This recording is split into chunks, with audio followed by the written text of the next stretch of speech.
Hello, here I am again for the third time. My name is Frank Garcia. I'm often referred to as the man with the $1,000,000 hands. Today I'd like to do a little treatise on the famous, the classic cups and balls. I'll sit down. Why don't you? I will. In front of me, I have what is considered one of the classics in magic. This is a set of Paul Fox cups, and within the 3 cups I have 3 red balls.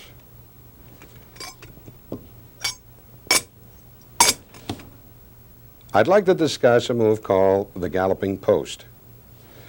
Now, there are many ways of getting into it. For example, this is 1. 1 cup, 2, 3. Checking out the cups again, setting them down, I'll place 1 ball in front of cup A, cup B, and cup C. Now watch. I do nothing, but I do it extremely well. This ball goes under that cup. This ball goes under that cup, leaving 1 ball. This one going here, I say the magic words, blotto, orientalis, and there are the 3 balls. Going from the ridiculous to the BMT, I shall do this again, taking the cups and showing them to be quite free of guile. I'll set them down on the table. Now, this is a beautiful move. Considering that we have 3 cups and 3 balls, you say to the audience, perhaps this is getting too confusing because I'm using too many balls. Taking the first ball, placing it into the hand and into the pocket, taking the second ball, placing it into the hand and into the pocket, leaving on the table 3 cups and 1 ball. This is perhaps one of the most spectacular moves that can be done with the cups and balls. Credited to Charlie Miller, a very clever West Coast magician. I have 1 ball, 3 cups. Let's check out the cups. There's 1 cup, 2, 3. 1, 2, 3. And the ball remains on top of the top cup. If you watch carefully, you'll see that ball penetrate right through the cup. Watch. There's the first. There's the second. There's the third. Speaking in the vernacular, this kid's clever. The Egyptians were clever people. Some say that the cups and balls came from Egyptian origin. And I think in time, in that point in time, they precepted the idea, they toyed around with the idea of doing the 3-shell game, the Egyptian way. I'll show you what I mean. Keep your eye on the small elusive ball, not the 3 cups. Here we go, at the count of 3. 1, 2, 3. Here? No. It's always the one that you least suspect, very much like the way they do it today along 5th Avenue. Let's do it again for the second time. Watch the ball at the count of 3. 1, 2, 3. It's not here. It's not here. That ball, the elusive ball, is always where you least suspect it. Let's start again by taking the ball, placing it into the pocket, leaving on the table 3 cups and 3 balls. Now, this is also a very, very pretty move that can be used during the course of your cup and ball manipulation. 3 balls on top of 3 cups. Ball number 1, I place into the pocket, leaving on the table ball number 2, which I also place into the pocket, leaving on the table the 3rd one. Watch this. The first penetrates, the second penetrates. Is there no end to this man's cleverness? By placing this into this pocket, you tell the audience, let me start all over again. If I didn't say it before, I'll say it now. I had no intentions of doing a full routine. However, for those that are interested in furthering their knowledge in cup and ball manipulations, I have a wonderful book that I published a number of years ago called The Very Best of Cups and Balls, which may be obtained from your favorite dealer. The cups may also be obtained, including the balls, from your favorite dealer. Now, to show you another move that's commonly used by magicians, I'm going to negate one of the cups by placing it here, utilizing 2 cups only. Now, I'm referring to knocking 1 cup through the other. Magicians have been doing this for years. They do it this way, or they do it onto the table. But I'd like to show you a move, a distinct move that was shown to me by the late Sam Horowitz. Every time I do it at a magic club or a lecture, when I'm on a lecture tour, magicians seem to bug out, as the expression goes. Very simple move. You're doing exactly the same thing with the difference of utilizing some change, which I happen to have here. You explain to the audience that these are very special cups. Of course, this is merely a put-on to get further interested in the trick that you will be doing. Taking a handful of change, you place it into cup A. Transferring the change, the cup in hand B now contains the coins. Now remember, the coins are here. You tell the audience that these are very special cups by virtue of the fact that you can pass one through the other. Not only do the cups pass, but the coins as well. Okay. Now, this I will explain to you in the tell part of my treatise on the cups and balls. I hope you've enjoyed my little endeavor. I know that many of you will add it to your arsenal of cup and ball moves, and it was a pleasure and a delight for me to go behind the scenes and show them and share them with my peers. Thank you so much. Well, here we are in the back room, where all the secrets are placed at your disposal. The first thing, if you recall, in watching the tape, I referred to the galloping post. So I'd like to show you what the galloping post is all about. In the traditional cup and ball routine, you use 3 cups and assumedly 3 balls, when in fact you actually use a 4th one. The 4th one is always contained in the middle cup. In other words, this one is empty, this one contains the ball, and this one is empty. Holding the cups in water cup dispenser position, I think you're all familiar with that particular move, proving that the cups are empty.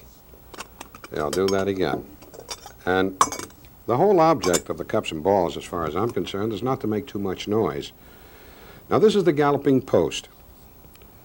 That ball secretly remains in the center cup. What I'm going to do is prove that the cups are empty. Anchoring the cups at the base, you follow the curvature of the cup. Now watch this. I'll try and do this as slowly as possible. Cup number 1, cup number 2, cup number 3. That ball is still in the center cup. Now, in order to do this move, you must think positively. You must say, I will do it, I am doing it, I have done it. Think positively. Let's do it one more time. 1, 2, 3. As a bonus, there's a FACO move, or I refer to it as a FACO move. Optional, again, if you want to use it. You do this, knowing that the ball is here. You tilt the cup, the top cup, following the curvature, the second one, and lift up the cups. Again, thus proving that the cups are empty. Going right along, let's assume that we secretly have 3 balls nested in between the cups, like so. You can do this. This is the post move. 1, 2, 3. The FACO move. Nothing here, nothing here. Isn't that pretty? You can also do this, realizing, unbeknownst to the audience, that you have 3 balls nested in between the cups. You take off the cups, and again, show the FACO move, and there you've conclusively proven that the cups are empty. Let's go one step further. If you recall, I did a series of moves. I'll now explain the first one. Preparatory to the routine, 3 balls are nested. 3 balls are placed into the top cup. The second cup contains the 4th ball. The last cup is empty. Dumping the balls out onto the table, we now have a ball in the center cup. Reiterating what I've done, doing the post move, the FACO move, and placing the cups down, that brings the 4th ball to the center cup, unbeknownst to the audience. Placing 1 ball in front of each cup, this is a beautiful, beautiful move. What I propose to do is to place the ball under each cup. At least that's what I say. But this is what takes place. I'll give you a side view. Actually, you do a put and take. You see, I apparently placed the ball in, and then I allowed it to fall into finger palm position. I come over here and I take this ball and this one, and I load that cup. There is actually 3 balls there already, unbeknownst to the audience. Pause and say that leaves 1 ball, showing your hands empty. Put and take, the ball is here. Say the magic words, Blat Orientalis. Pick these 2, clink, and load. There's the ball, and disclose the 3. Here's the put and take move. Look, there's the ball, side view. Actually, it's a put and take. Goes in and comes out into the finger palm position. Here, I'll do it again. Put and take. From the front, it would look like so. Put and take. The ball is here, the cup is empty. For the moment, let's reiterate. If you remember the last sequence, I secretly loaded a ball to my right, under the 3rd cup to my right. These both are empty, obviously, and 3 balls in front. Now the object is to get this ball back into the center position, and this is what I call the scoop. This particular move is performed with the right pinky finger. Picking both cups up, the right pinky finger pushes and holds the ball, as you see here, against the edge of the cup. It's then an easy matter to load the ball secretly into the center cup, at which point you place the cups down, and we've juxtaposed the ball from this position to that position. At this point you say, perhaps this is a bit too confusing and I might be using too many balls. You take this one, make a pretended pass. The ball is actually contained in the right hand. Say that you're going to place it into the pocket. The next one you visibly toss, say, it too will be placed into the pocket. However, you come out with both balls secretly hidden in either hand, finger clipped by the pinky. You then pick up the 2 outside cups and nest the 2 balls within the 2 cups. So that now, if you look back, you have a ball here, and a ball there, unbeknownst to the spectators. At which point I did the Charlie Miller penetration move. Move the cups to the left. Now this is perhaps one of the most beautiful moves in the realm of cup and ball magic. The ball is here. We have one secretly hidden here. When I raise the cup, I'll allow the ball to fall into my right hand, and stopping short, giving the illusion. Finger clipping it, you see, here. The cup is immediately placed into the right hand. The cup is placed to your right, secretly loading the ball beneath the cup. At which point you pick up the second ball. When I raise this cup, I'll allow that ball to drop, thus causing a perfect illusion. Loading this one, you see, there's the ball here. I merely set the cup down. So we have a ball beneath this cup and a ball beneath that cup. At which point, I just repeat, this one is secretly engaged and held in my right hand at the pinky position. Transferring the cup, I place it down. Showing this ball, the people are only aware of this ball when in fact I have a ball beneath this cup, a ball beneath this cup, and a ball beneath that cup. Now for one of the most sensational moves, which was attributed to the late Horace Golden, the English conjurer, the illusionist. And I've been using this ever since the late Sam Horowitz showed it to me back in 1947. It's a beautiful, beautiful move. You tell them to keep your eye on the ball, to keep their eye on the ball, and at the count of 3, that ball will disappear. You never make contact with the ball itself. You fake it. Now watch. You say at the count of 3, you say, keep your eye on the ball. 1, 2. On the 3rd time, I tilt this cup, the one in my right hand, slightly. I then follow through by coming and crashing, and the ball will go beneath this cup. Thus, I have 2. You say to the audience, you say, this cup, it's always the one that you least suspect. exposing this one. You now repeat the move. At the count of 3, you say, keep your eye on the ball. 1, 2, 3. There are now 3 balls here. You say, nothing here. I'm going to perform the scoop move, only this time I'm going to pick up 3 balls. Like so, as you can see in the camera, and nest. And expose this one.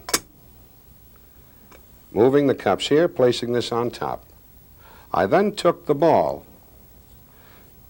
pretended to place it into my left hand when in fact it remained in my right. I placed this hand into the pocket. Of course, this hand was turned over.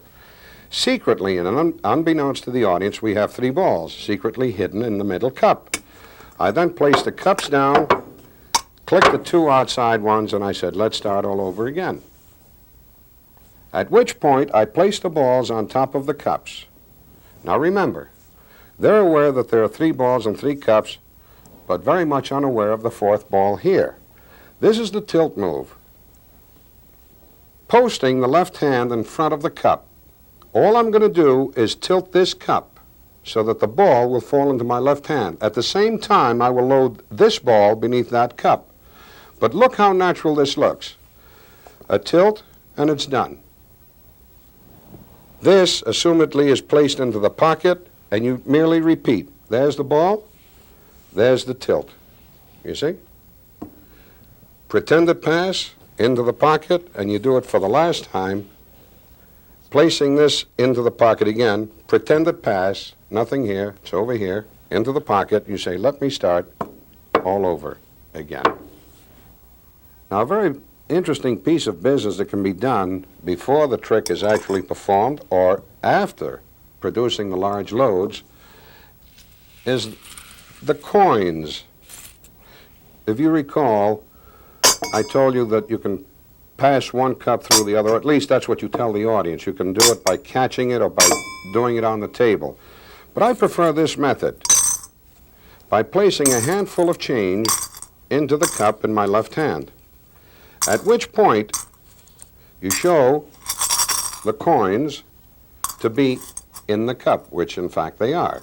The cup in my right hand is empty. Now you tell the audience, watch the cup. You do the move. Leverage does it. By that I mean I'm going to drop this exactly into the center of this cup and allowing this one to fall out, tipping over, and throwing the change from the right cup into the left and then onto the table, and saying, not only did the cups go through, but the change as well. It's a rather amusing piece of business.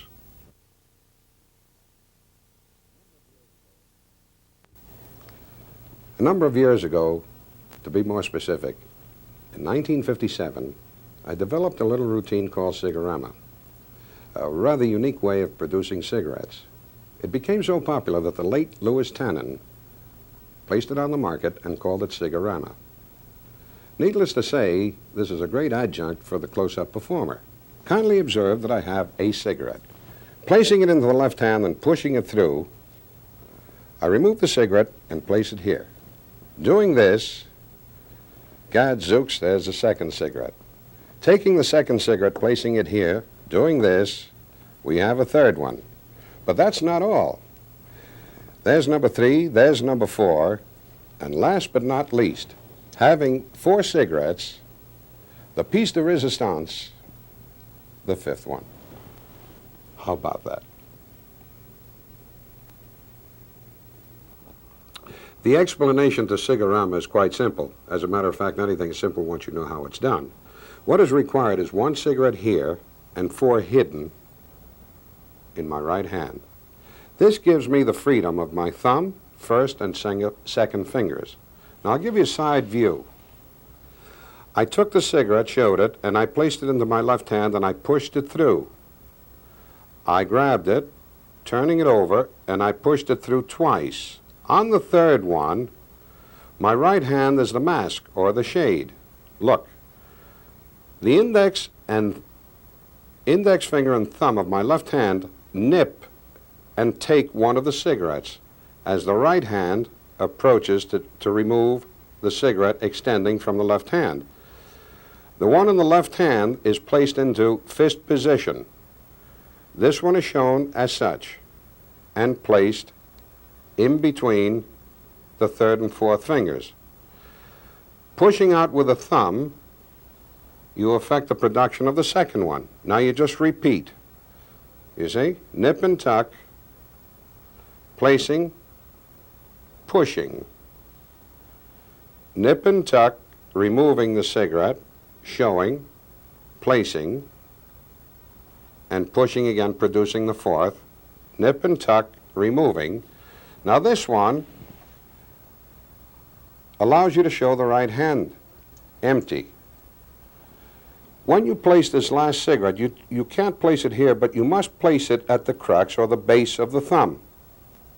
This enables you to move the left thumb, thus pushing out the fifth cigarette, and for a very dramatic finish, turning the hand over this way and posing and saying, "How about that?" Moving right along, I'd like to do and show you and share with my peers my version of the retention coin vanish, something that I've been doing since I was 14 years old. As a matter of fact, it was the first vanish that I ever learned, and I've been using it ever since, and I'd like to share it with my peers. A coin, rather large in size. You take the coin, place it into the hand, squeeze, and the coin disappears. I'd like to show you and share another coin vanish with you, something that I call and refer to as early Garcia. It's a wild concept, but it's a nice vanish because it's spectacular by nature, easy to do, can be done close-up, platform, or stage, and with a large, large coin. Watch. Nothing in the hands. I take the coin. Now you notice that I'm holding the left hand as such. It's called the OK vanish. Watch this, because everything is OK. 1, 2, 3. Watch it. There it goes. It's gone. See? It's gone. Ah, you want it back. Make a grab, and there is the coin. The retention coin vanish. In doing a retention coin vanish, I would simply advise using a copper coin as opposed to a silver coin, although it can be done with a silver coin. The reason I say that is because a copper coin does not pick up refraction of light, being that it's dull in color. Now, if you recall, the retention coin vanish is very similar to my sponge ball vanish. The coin is held at the extreme fingertips. It is then placed and posted at the base of the left index finger, right here. Visualize a small X, like so. Now I'll give you a side view. As the left hand closes over the coin, and the coin is now out of the angle of vision, this is what takes place. The coin is merely placed at the base of the hand, and the right hand goes forward, taking the coin away. You see? From the front. Let me do it again. The coin is picked up, held at the extreme fingertips. It is then posted and placed at the base of the left hand, like so, closed, and that's all there is to it. Going right along, I'd like to show you how you can perform the OK vanish, which you only perform on Thursday. And the reason for that, you never do it on a Monday, a Tuesday, or Wednesday, always on a Thursday, and that's okay by me. The audience would be here. The coin is held at the extreme fingertips. And after I thrust at the count of 3, 1, 2, 3, the coin goes into the left hand. Now I'm going to move my body. This is not actually necessary in the actual operation. By doing this, to show you what takes place, the coin is placed into the right hand, not palmed, affecting a most beautiful vanish.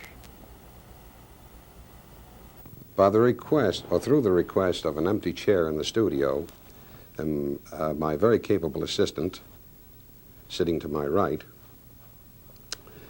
may I ask you your name? The full name? The full name. Full name, Lee O. Davis. Lee O. Davis. What is the O for? I don't know, I just put it in there. To break up the monotony. My father was, you know. Have I ever seen you before? No, Dad. Anyway, I would like to do a medley of my card trick. Yeah. It deals with a deck of cards, often referred to as a Devil's Prayer Book. There are 52 leaves, all different. That's where you can tell one card from the other. From the back, they remind me of a chorus line. They all look alike. Now, Lee, try and contain yourself. I'm going to shuffle the cards in no unusual manner, give the deck a cut in no unusual manner, another cut, and for those that bought the first tape, I think you're aware of what's going on. These are merely false cuts. A false cut is nothing more than a series of cuts that leaves the deck in exactly the same position or condition as before the alleged shuffling. Oh, that's interesting. I thought so. So that what the eye sees, the heart must never believe. You can't see it, but you can hear it. That was E-flat, Lee. The deck has not been disrupted.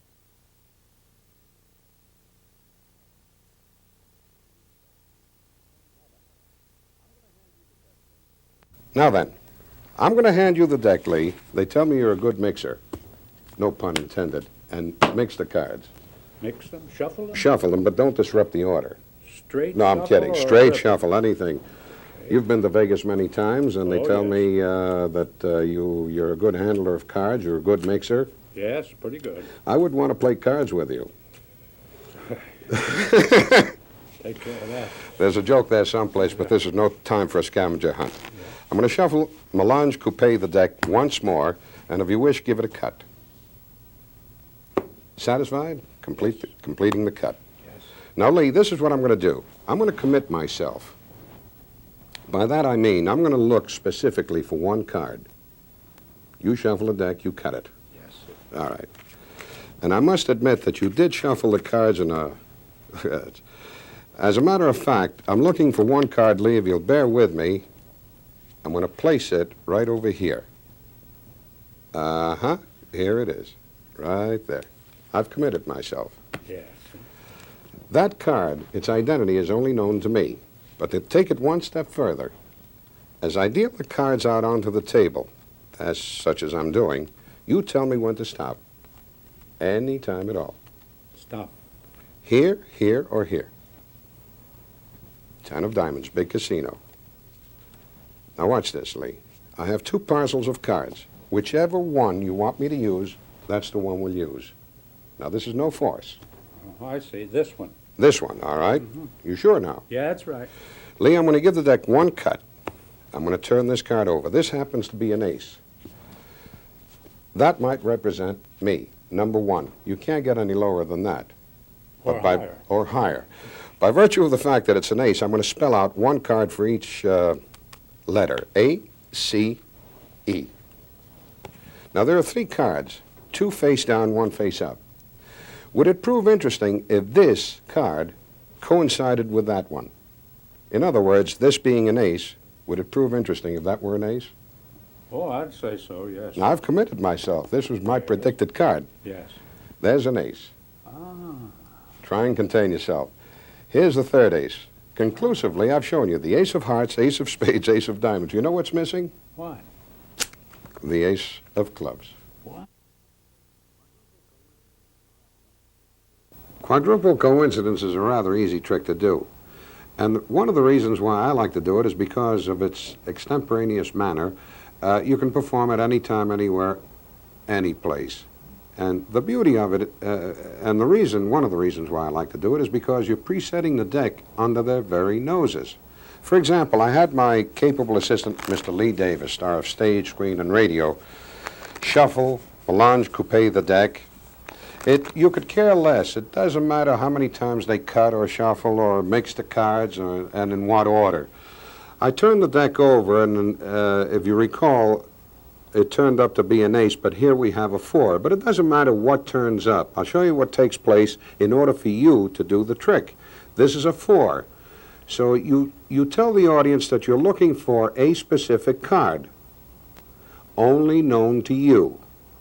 I take a mental note of the 4, and I use its face value. For example, it's a 4, so I count 4 cards reversing the order. 1, 2, 3, 4. Of course, I do this silently, and I throw it and cast it onto the table. I continue to reverse the cards, such as I'm doing here. When I come to the second 4, I throw that on top of the first 4, which is here. See? Like so. I then am looking, or begin to look, for the third 4, and as I do so, and up until the time I located, I told Lee, I said, boy, you really mixed the cards. You weren't kidding. And he said, of course I did, and so forth and so on. I locate the third 4, and I cut the deck, cutting the 4 to the top of the deck. I then made a fan and said, I'm looking for one card. Ah, here I found it. This, unbeknownst to the audience, was the fourth 4. Okay, at which point the whole deck has been stacked. You've committed yourself. This is the predicted card. Of course, the audience does not know anything about it. You now start to deal the cards onto the table, making sure that you pass both 4s. At which point you tell the audience, you say, please tell me when to stop any time at all. It doesn't matter. If they stop midway here, you say, you want this card, or that card. You could care less. It doesn't matter, but make it look important. So he says this one, you toss it here. You place this parcel of cards here, which are set up, and this one.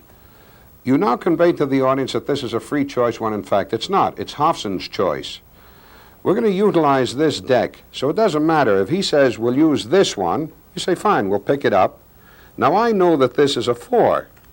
You give it any false cut, turning over the 4. You now say, look, had I cut one card below that, it would have been the joker, a 5, I would have gotten a different combination. You build it up and you sell it. That's showmanship. You now pick this up, you say, in lieu of the fact that this is a 4, I'm going to count 1, 2, 3, 4 cards away. This is the third 4. When I place this on top of the remainder of the cards on the table and I pick it up and I remove the top card to be used as a pointer, that too is a 4. So if you recall, I asked Lee, I said, wouldn't it prove interesting if this card matched that one? He agreed with me. He said, yes. And of course it would be. That's your first coincidence. Now you refer to the committed card. You say, you know, I placed this here long before this even started, and I committed myself by placing a card only known to me. Wouldn't it prove if that too were a 4?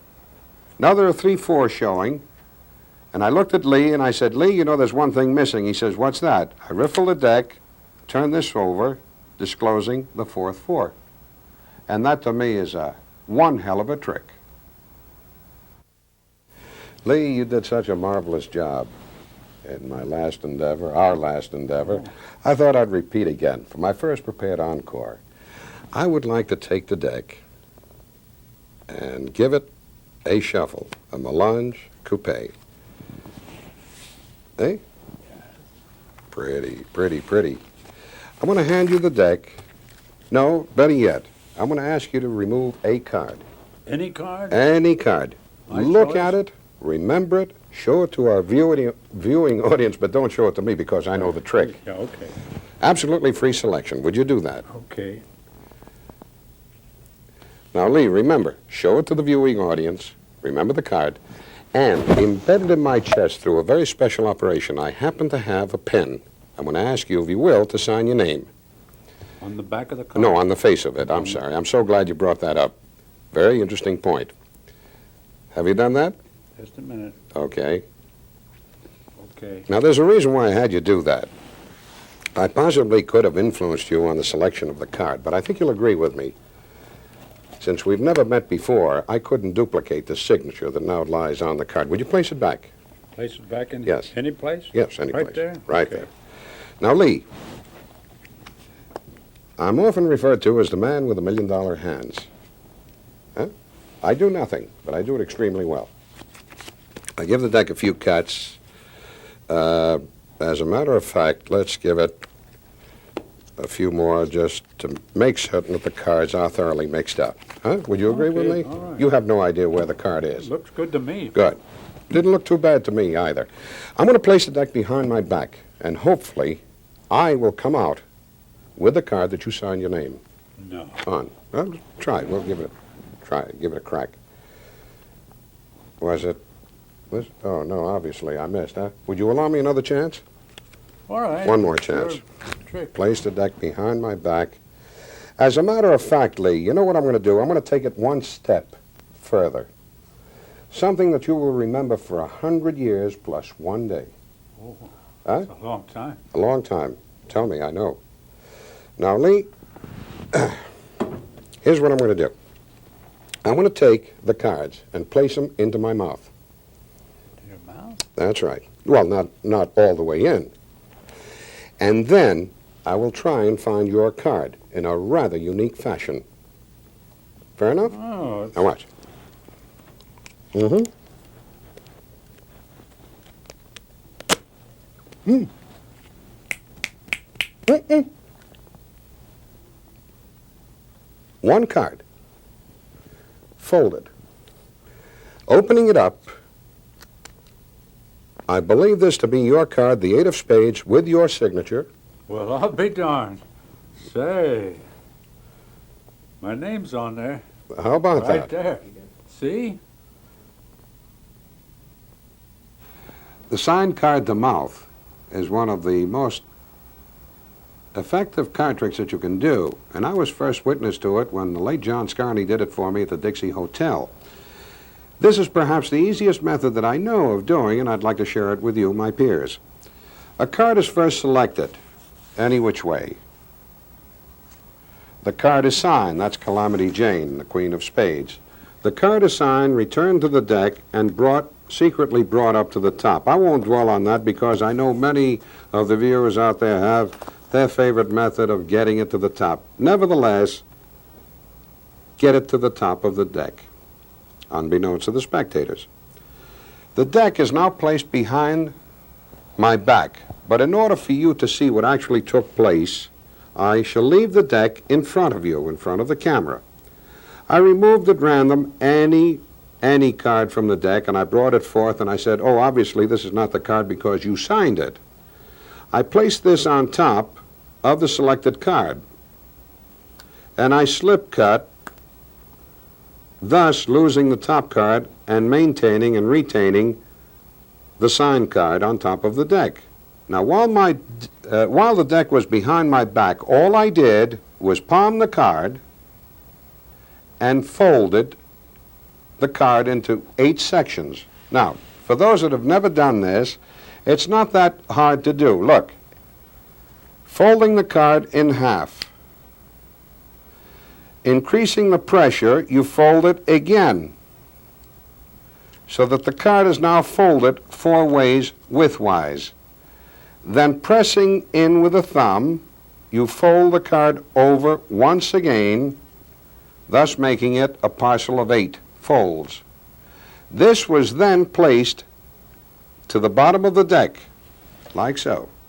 But I brought the deck out in this fashion. Notice the hands are wide apart, a very unassuming position. There's the card. Tilt it at an oblique, a 45-degree angle. You're well covered from all angles. You explain that you failed in finding the card. Now, to find the card, you tell the audience that you're going to do it with your mouth.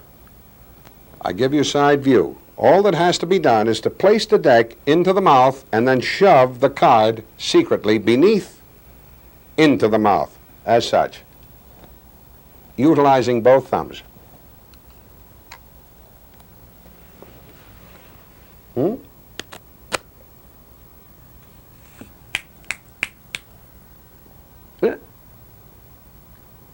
Bringing the card forth in between the teeth, you then very dramatically, and I might add very slowly, open up the card showing Calamity Jane with his signature.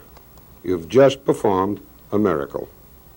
I hope you enjoy it, and I hope you add it to your arsenal of nifties. Thank you so much. I'd like to do a small version of an ambitious card routine, which is one of my favorite card tricks. I know that in traveling around the country, I meet a lot of close-up magicians, and in conversation, the ambitious card routine always comes up. I won't show you an entire routine, but I'll show you a short, quick routine, wherein a card is shown, ace of clubs. The ace of clubs is pushed forward and cut into the deck. Now remember, the card cannot be in two places at the same time. However, if I do that, the card does come up to the top again. By taking the card and placing it and inserting it at the rear of the deck, and you'll also see it from the back. Now, casting a shadow over the deck, I cause that ace to come up to the top once again. In doing the ambitious card routine, I always like to include these next two moves into my routine because they're very deceiving. Deception is great. I do a triple lift, disclosing a queen in this case. And I always refer to the queen that they choose or the card that I show as one of the most unusual cards in the deck, the lady. Picking up the 3, I push forward the top card. I then cut half of the top deck, thus burying, assumedly, the queen of diamonds. I push it into the deck, and I say, I make reference to it, I say, you know, that card can't be in two places at the same time, showing an indifferent card here. But you notice that I push off the queen. In setting them back, I obtain a double lift. I then command the card to come up, and sure enough, the card comes up to the top. Picking it up, turning it around, I take off the indifferent card, and I inserted it into the back or the rear of the deck. Now they assume this to be the queen, when in fact it's here. You say, whatever you see from the back, and this is where the move comes in. The audience would be here. You post your right thumb at the edge of the indifferent card, your middle finger on top of the actual card, the queen. As I raise my hand, I push the card into the deck, pulling down on the queen. Assumedly, I'm showing the same card. All that has to be done now is to push that card, the real queen, flush with the deck, cast a shadow over the deck, and show the card to have come up to the top. Lee, you might be wondering what this is doing in front of me. You might be wondering what it is. Yeah, it looks a little odd. Doesn't it? It's a glass containing 3 walnut shells and the small elusive pea at the base. Can you see it? Yeah. Now, this is perhaps the oldest form of gambling in America today. No one seems to know the origin. Well, this came first, predating the 3-card Monte. But it's a very, very interesting game. Swindle. It's not a game. We're not going to play for money. All make-believe. Huh? Okay. Now, there's a little doggerel that goes with this. A little game of hanky-poo. 2 shells for me and 1 for you. Hi diddle diddle, it's the one in the middle. Now, obviously, that pea cannot be in 2 places at the same time. Now, remember, the pea is contained in the center shell. I do not palm it out. I move this one forward, this one back, and I do that. Lee, I ask you one question. Which of these 3 shells do you think contains the pea? Well, I think I saw it. You have fast eyes. Yeah, I'm Which pretty one? quick If we were right betting. right there. Well, obviously, you know something that the average man doesn't know. See, the average sucker, pigeon, apple, would bet this one. Yeah. You bet this one. But I venture to say that it's always the one that you least suspect. Oh. Now, Lee, am I working too slow? Should I speed it up? Slow it down. All right. You're joshing. Now, look. Sometimes a glass is brought into play, or any container that might fit over any one of the 3 shells. I see. Do you understand that? Yes. Now, The P is first covered with center shell. It's not here, and it's not here. There it is. Hi diddle diddle, it's the one in the middle. This is pushed forward, covered with the glass, so that we know the P to be beneath the shell contained underneath the glass. Do you understand that? I think so. It's Yes. a little confusing, but I think so. Well, let me start all over again. We know that that P cannot be in two places at the same time. Obviously, it's not here, and it's not here. Sometimes, Lee, the shells are held in this rather peculiar fashion. See? Negating one hand. Now watch this. The P is first covered with the center shell. Do you understand that? Right. So then, if I move the shells in this direction or in this direction, it should remain tantamount to paramount that that P is always under the center shell. Do you understand that? That's logical. That's logic. Now watch. I cover it. Hi diddle diddle, it's the one in the middle. I move the shells in that direction. Rest assured, you should never play this game, Lee, because when you do, and the bets are placed and posted, that P is not where you suspect it to be. Now, Lee, it's not here. I'll give you a chance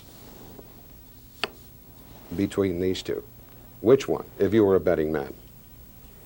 And now we're in a gambling mood. Well, you've got me in a quandary now. I think maybe this one. I'm glad you said that, because more than likely, the sucker, the apple, would always go for the one, that one. You went for this one, but as I said at the very beginning, it's always the one that you least suspect. Sure. Lee, am I working too slow? Should I speed it up or slow it down? No, that's... I'd like to take you behind the scenes, Lee. Of course, when the shell man gets up in the morning, this is an exercise that he goes through every day before eating his cornflakes.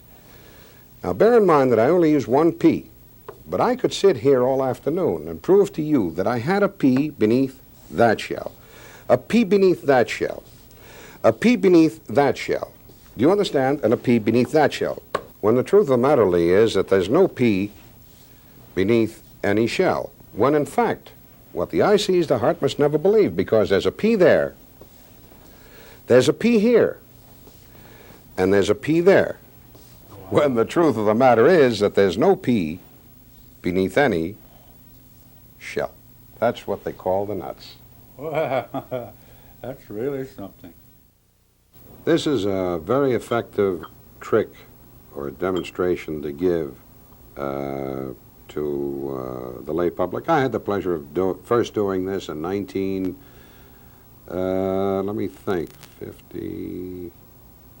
52 on national TV.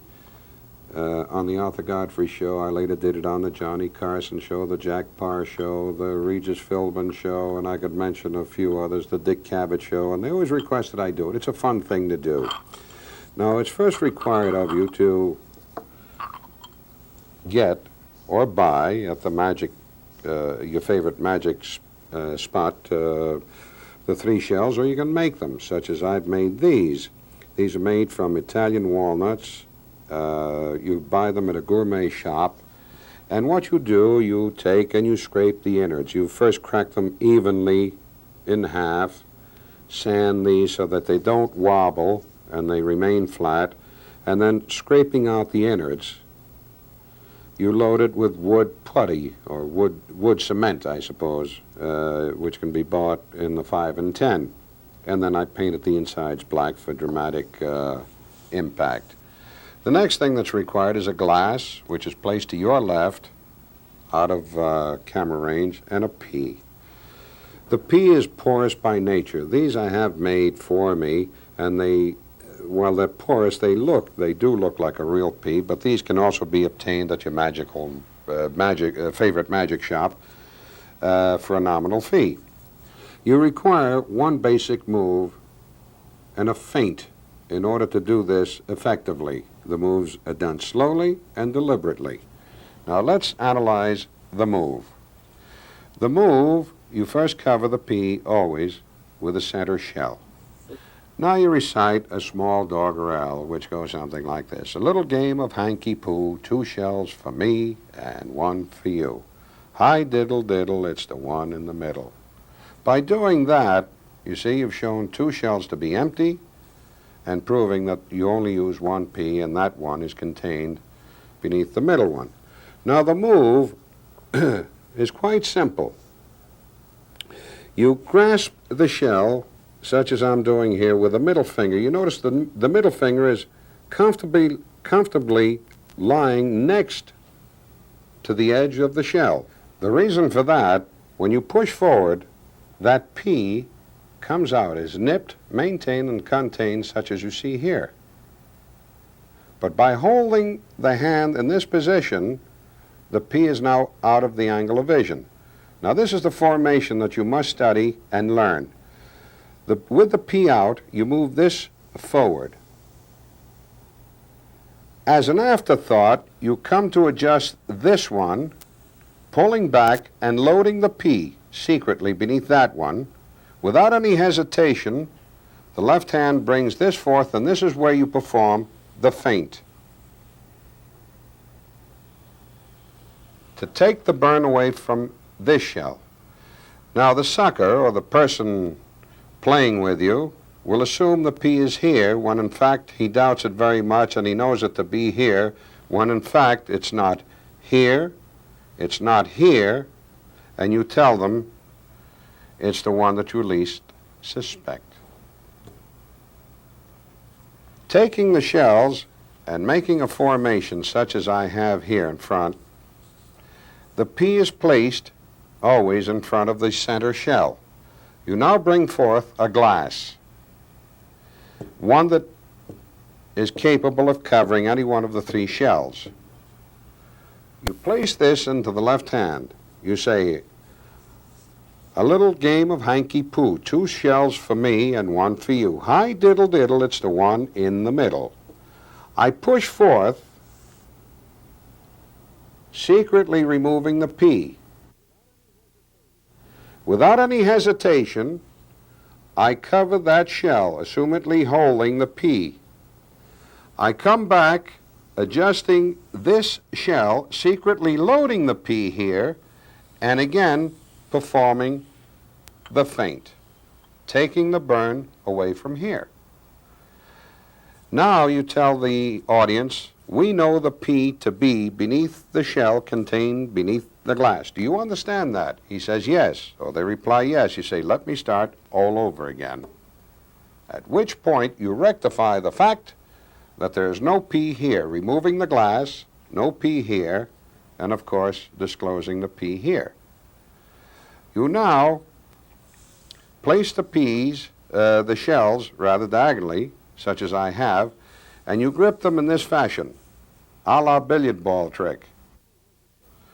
Without any hesitations, you show the insides by turning the hand over, and immediately coming back, you cover the P with the center shell.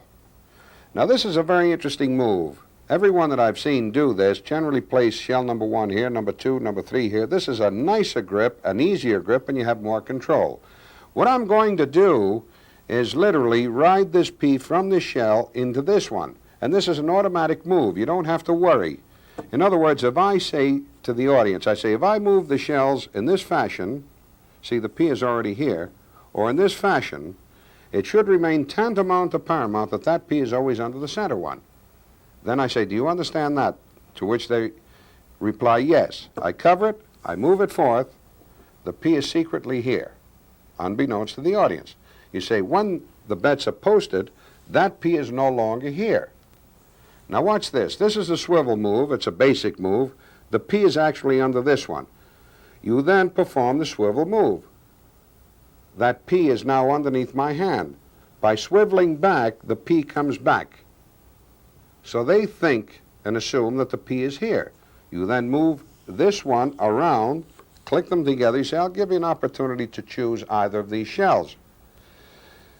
If he says that, you lift it up, you show no P, and you say it's always the one that you least suspect. Now let me explain fully what took place when I performed the swivel move. I'll give you a side view. The P was actually under the shell, and I referred to the swivel move. The swivel move is nothing more than this. Look, you grip the shell as such, thumb here, index finger here. If I lift this and extend my fingers, that P rides beneath the hand. I thus enabling me to show the inside of the shell. By swiveling back, that P rides back out and under the shell. It's really quite an easy move to do. I'll do it slowly. There, this is what it looks like in actual operation. Now then, I referred to the exercise. The exercise is a beautiful little piece of magic, and when you master this, you have a nice piece of deception. I said to the audience, or I said to Lee, I said, I could sit here all day, and this, by the way, is what the average shell man does before he has his cornflakes in the morning. He proposes a little exercise to make his fingers a little more nimble. Now, all I did was this. I covered the P with a shell, moved forth, stealing it out. I came back, loaded the P beneath this shell, but instead of just doing this, you want to emphasize that the P is beneath the shell, and you do that. You see the difference? This way, it doesn't look half as nice as if you do that. I then covered it, pushed forth, stealing the P out again. I loaded the third shell, showing and pointing to it, covering it, stealing it out. I came back with a P hidden, and I loaded beneath this one, showing it one more time. Now, the audience is led to believe that there's a P contained beneath this shell, and that shell, when in fact I only have the one. So, to get a laugh, I lift up this shell to my left and this one, performing the swivel move, showing both shells to be empty, swiveling back, and showing this one. And then I said, when the fact of the matter is, there's a P beneath that shell, repeat by covering and stealing out the P, loading it, pointing to it, taking it out, loading, pointing to it, taking it out, and stealing it beneath the table.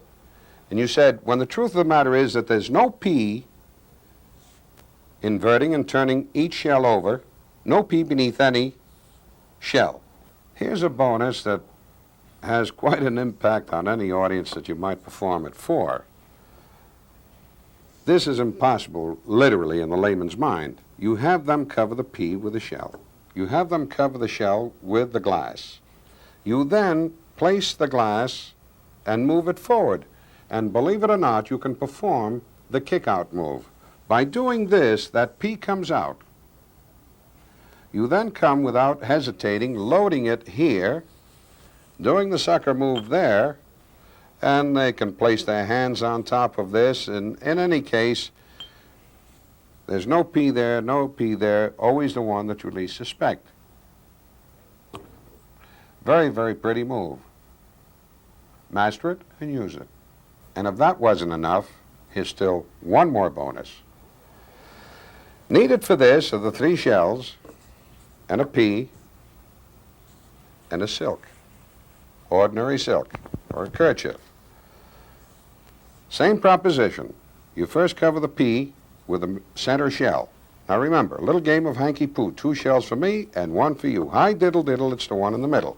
By holding the rolled up scarf as such and pulling it, pulling and pushing, what happens, that P comes out, you see, it is pinched through the handkerchief is placed away, a duplicate one can be introduced. If not, you say, the truth of the matter, there's no P beneath any shell, isn't that the nuts?